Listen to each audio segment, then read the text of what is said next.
They are desperately trying to pump up Agatha all along. There's only one problem.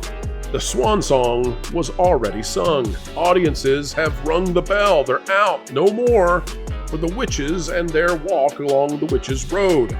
Marvel, however, doesn't know it yet, and so they're doing interviews. They're doing mid-season trailers. Well, folks, we're here to tell you that Agatha is on the rails. It's boring as ever.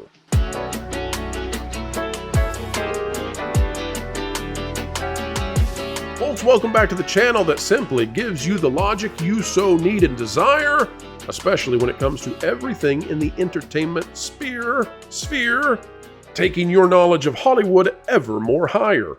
Folks, as we get ready to dive into Agatha, which no one is doing when it comes to viewership, we only ask that you click that like button, and we'll get underway, showing you just how afraid Disney and Marvel must be of the disaster brewing on Disney+.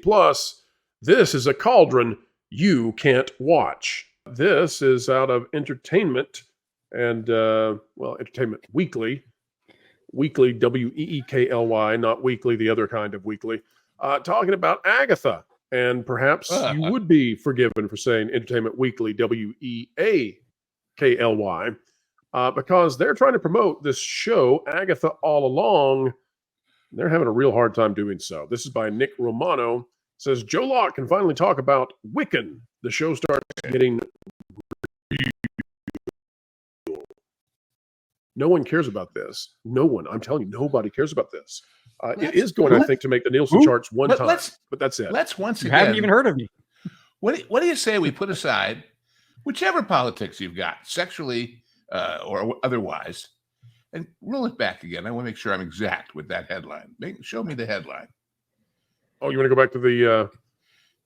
You want to go back to the FCC? No. The story you're on, but what it says. Let me ask you: in the entire history of entertainment, in the entire history of television series, which are multi-part, spread over month entertainment, did anyone ever smile and say, as a positive, "Oh boy, we're 4 episodes in after this and this, and now we can get real"? The object of the game, children, is to be real from the first minute and grab people and say, "Come on, let's go on a fun ride. Hey, everybody, let's go." Peter Pan, right? I'm just going to point out for those of you who are not aware, Lou knows what he's talking about when it comes to making a television show real from the start. So. Well, I mean, the idea that now we can make it good. Honest, we were just messing with you before. We were just getting warmed up. We were just doing everything that talented people do when they're sitting there with a blank piece of paper and trying to create something. And they throw a lot of that paper away with scribbles and crunchel it up and go on to another one and another one and another one. And only when they get one that started getting real before we even got there, and then we have to run like hell to catch up because it's so exciting. I don't want to get left behind. That's the way you do it. The sad thing about this is they're trying to pump up some kind of interest. There's no interest in this show whatsoever. So you literally have somebody in the 5th episode of an unwatched show saying, well, now it's going to get good. And it's like, well, I'll show you some of the sadder parts of this. That's the weakest appeal to the people who've already given up on it. The people who have already given up on it, rightly so, like I did. I mean, I don't have Disney Plus. I got to watch it because Lorena put the first couple episodes up, and I only got 3/4 of the way through that before I gave up. To get those people back, you better have the idiots who hung on, or the people who got on late, so excited that they tell their friends. The audience should be telling other people, including those who've given up, no, you should see it. It's really getting good. And they've got to be believable. Well, let me show you what they're trying to pitch. And that might be true if this was the first one that they'd done this with. But we've got a history here of series after series after movie after series where A, they spend a ton of money to make it, far more than it can survive unless it's the biggest hit in history. B, they try and sell it as this is going to be the biggest hit in history that happens on a Tuesday between 4 and 5 in the afternoon under a full moon after a comet has passed. It's the best. See? Let me show you. Let me show you the pitch and how sad this is. Okay. It says the final shot showed Locke looking directly into the camera with the blue Scarlet Witch-esque crown now on his head, to the sound of Billie Eilish's You should see me in a crown. A moment Locke calls perfect, having watched an early screener back in June. Excuse me. It's a historic moment for Marvel storytelling, as Billy is the most prominent LGBTQ plus character the cinematic universe introduced thus far. Locke is well aware of that inclusion. He took 4 doses of melatonin. the night of the big reveal to get sleep. I'm in the United Kingdom. The episode drops at 2 a.m. I knew I wouldn't be able to sleep, so I'm just going to drug myself and then wake up to my phone blowing up, which it did. He was admittedly nervous for the moment, adding, the thing that I've kept so secret, guarding it with my life, is now just in the ether. Guys, nobody can. This is the saddest thing ever. Is what is wrong with the show. This is just sad. Look, no one's watching this and they're acting as if it's a huge groundbreaking. Like, there's nothing sadder than listening to actors say, everybody's blowing up my phone. It's amazing. And no one is. How old is this actor? And what year are we in? Are we still in the 90s where it's don't ask, don't tell? What? Yeah. Get out of your closet already. Like that's outdated now. Nobody cares. This is all marketing PR. This has nothing. That's all. It's all performative. It's an app. I have great distance from this, happily, and I have to judge we all wish we did. I have to judge it. People like Paul Chatto and I have to judge it on the. Does this make sense from a? We want something people will continue to watch business point of view, because that's what we're selling. It's eyes and ears paying attention and continuing to promise to pay attention, not because their friends told them they should, not because Disney told them they should, certainly not because some actor who's been living in the bubble of being around nobody but the people making this show, and therefore nobody but the people who love it to death, and anybody else is crazy, it's stupid. But the audience, the real audience. And by the way, did any of you see the picture I found in the, I put it in our back network of secret things. The marketing picture that they released. The picture of Cebu. Anybody know who Cebu was? Cebu was a young Indian actor who became a huge star playing in Rudyard Kipling classics like Jungle Book, like The Elephant Boy. And he's a spitting image of this kid. I mean, it's scary. In fact, unless somebody tells me that they know for sure otherwise, this kid has to have been told, pose like this, look like this, be like this, because we know it worked in 1926 or whatever. Well, get ready, because it ain't working. Here's the end of this article that I want everybody to see, and then I'm going to let everybody go to the races on talking about this. This is just sad. Locke, who plays this role, it's the guy who's in this article, says he hasn't met Elizabeth Olsen in his travels as an actor just yet. But in the back of his mind, he's thinking about what the future might hold for both himself and Billy beyond Agatha all along. For instance, the MCU seems to be setting up the debut of the Young Avengers after a post-credit scene for 2023's The Marvels. In my ideal world, Billy would become the next head of the Avengers and be in every Marvel thing ever. But there are higher things at play, Locke said. I had the most amazing experience filming on Agatha and being a part of the Marvel family, and would love to do that until the day I die. But who knows? I don't. I'm sure someone else does. In other words, he's not signed to anything. The way this ends is an optimistic note of he's not signed to a single darn thing. He's not met Elizabeth Olsen. There's not going to be a Young Avengers. People. The Marvels was an absolute collapse. This is absolutely sad watching them try to keep Agatha relevant. They released a mid-season trailer to try to get people interested. None of it's working. None of it. Well, viewership. I heard in the back end that Illuminate, which is kind of the newest data tracking firm, they released their weekly numbers for the week of October 4 to 10th, which I assume is when this episode came out.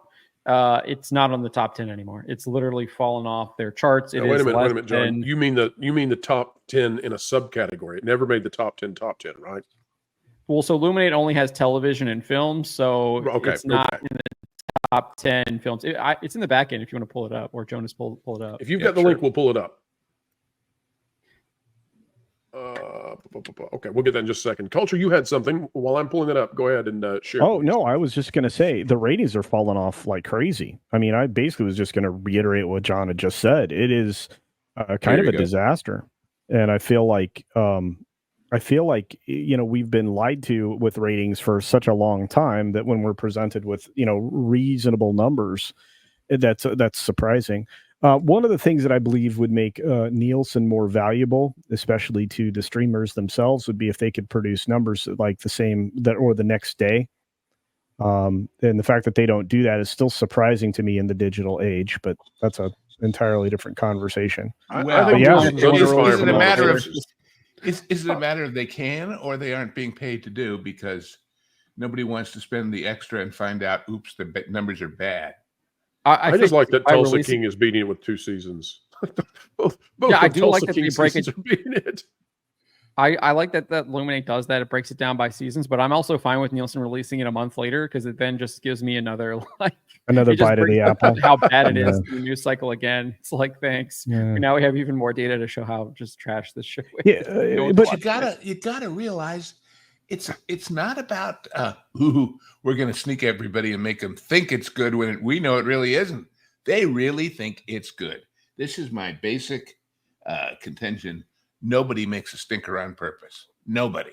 There is no world in which that happens. They're just wrong. And the people who hire them are wrong. And the people who set all this up, what you were talking about when I came in about the rides and closing all of that into the park, basically. They think that's swell. Why? I'll take a guess. I watch a lot of videos of parks overseas and of roller coasters. And there's one I was watching just the other day where they're going up the lift hill, and the 2 guys are saying, God, isn't this a lot faster than it usually is? And it was a pretty darn fast, not electromagnetic, but basic chain link, clank, clank, clank, clank, clank lift hill. But it was real fast. Here's a thought experiment. Somebody says, boy, we need more capacity because the whole thing it's taking too long. And if we have more capacity, we don't have to build a new ride.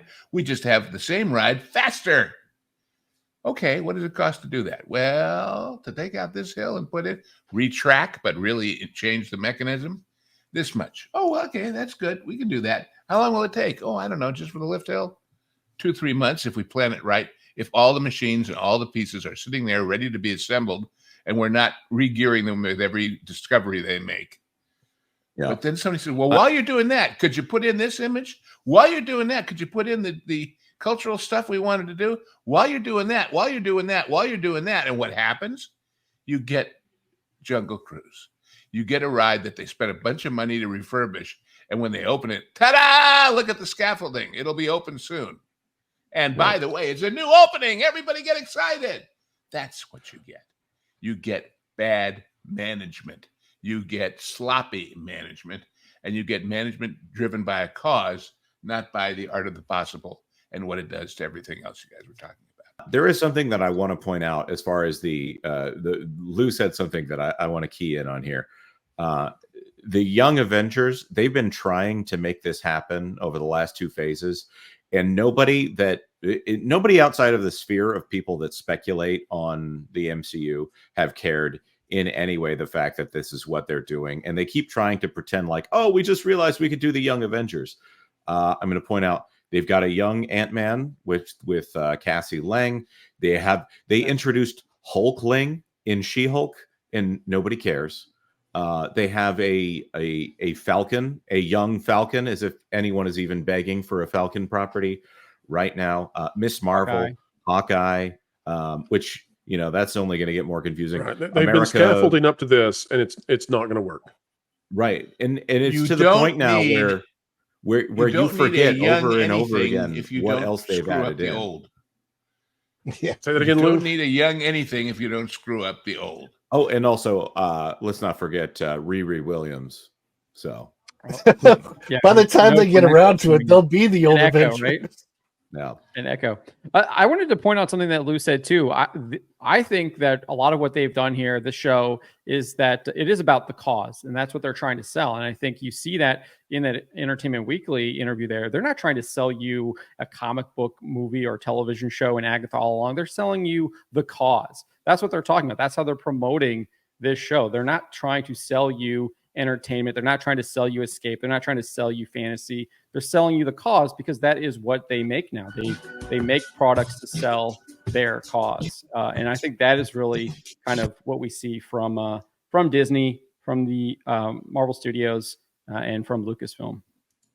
Well, here's the question: if you are living in a world which, in the last 5, 6, 7 years, has decided, and I'm not judging, I really am not, has decided that a very small minority of the population is huge and everywhere and powerful, then it's perfectly okay for you to pretend that making something to cater to that group is good business. Because, hey, that's the new audience. We got to get those people into our stuff. But if you achieved what you're shooting for, if you made great shows for the cause, and the cause was a tiny minority of the total audience, the best you can do is still 10, 15%. That's not the way you make money. It's one thing to say, well, we should cater to that group with this show, and then they'll have their show. Just like you say, some people like Westerns, and some people like detective shows, and some people like doctor shows, and some people like family comedies. And if we got them all, we got them all. But that's not what they're doing. They're saying not only is all our little slice, you people who aren't in the slice, shame on you for not giving a damn, because we're the future. We're the end of history. We're the wave. And if you guys don't join it, well, to quote recent political things, if you don't go this way, you ain't black, or you ain't American, or you ain't whatever. I think the Walt Disney Company has had enough data to know that what they were doing was not going to be widely celebrated. We see this with Ubisoft. They had data from Assassin's Creed Odyssey where they knew most players decided to choose the male character over the female character when given the choice. But what has Ubisoft done subsequently? They've basically mandated that you have to play the female character, despite knowing that their audience, the gamers, literally would choose the male character 2/3 to the 1/3 over the female character. And I think the Walt Disney Company probably has similar data to this. I think they run a lot of damage control to try and spin the tale that they knew all about this, the McKinsey study and all this stuff, where you see how it was just that stuff can be profitable. And it's like, no, it literally doesn't work. It doesn't add up. It was all a lie, but the damage is already done 10 years later. And I think the fact they knew this stuff already. I think there's people there knew this stuff. They knew what they were doing. And I think it's a lot of this stuff is done to sell the cause, sell the message, and it's done in malice. I think we have enough evidence over time to see that. I just can't buy the excuse now that of what they say we're losing audience to representation. The Victoria Alonso line that she was running 4 or 5 years ago before she got axed. Well, John, I can't argue. John, you're absolutely right, and they don't care.